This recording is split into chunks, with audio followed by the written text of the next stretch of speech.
Bonjour et bienvenue dans votre journal du 16 janvier 2024. À la une aujourd'hui, le cyclone qui passe en ce moment même sur la Réunion et a poussé le préfet à ordonner un confinement généralisé de la population. Tout de suite, vous envoyez sur place. Sur le plan politique, suite à sa nomination, le Premier ministre Gabriel Attal a reçu les représentants des organisations syndicales à Matignon. Suivant.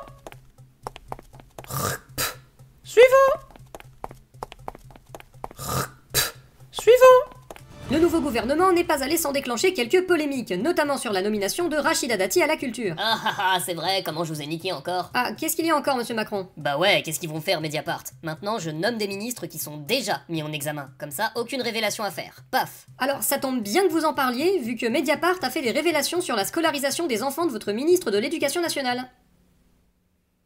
Eh merde! La situation des enfants d'Amélie Oudéa-Castéra a effectivement fait beaucoup parler. La ministre de l'Éducation nationale et des Sports scolarise ses enfants dans l'établissement privé catholique Stanislas. Madame Oudéa-Castéra, est-ce que vous comprenez que vos propos aient pu choquer au sein de la population? Alors attendez, je crois qu'on m'a laissé une note à ce sujet. Ah oui, ferme ta gueule. Pardon? Ben oui, c'est ce que Gabriel a écrit que je devais dire si on m'interrogeait encore à ce sujet. Ferme ta gueule. Par contre, j'ai pas bien compris pourquoi il m'avait dit de dire ça. Ah, y a pas à dire, ils ont vraiment choisi les meilleurs profils.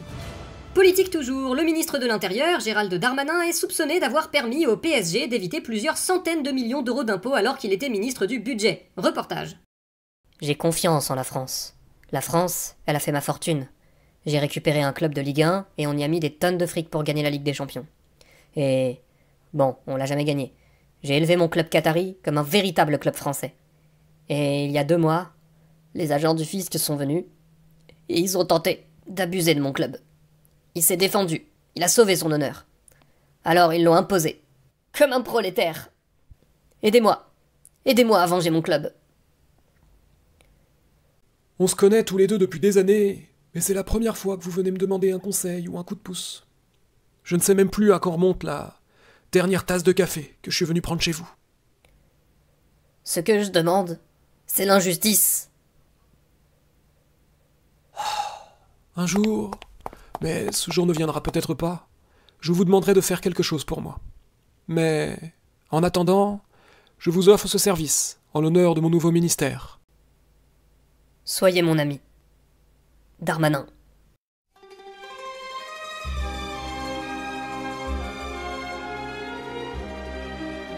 Pour notre entretien du jour, nous nous retrouvons avec Gérald Darmanin. Gérald Darmanin, bonjour. Bonjour. Le remaniement ministériel, avec l'accession de Gabriel Attal au poste de Premier ministre, ne vous a pas empêché de conserver l'intérieur. Quel est le secret de votre longévité à la tête de ce ministère? Oh, rien du tout. Je suis juste un homme d'honneur, qui tient ses promesses, et qui est loyal avec ses amis. Loyal dans quel sens? Eh bien, par exemple, si le président avait caché 10 millions d'euros dans un paradis fiscal situé au-delà des Alpes, et que, par hasard, j'étais au courant, bon, je le dirais pas. Attendez, Emmanuel Macron est un fraudeur fiscal? C'est ça que vous avez voulu dire? Non, juste que s'il l'était, je garderais cette information pour moi. Je suis loyal.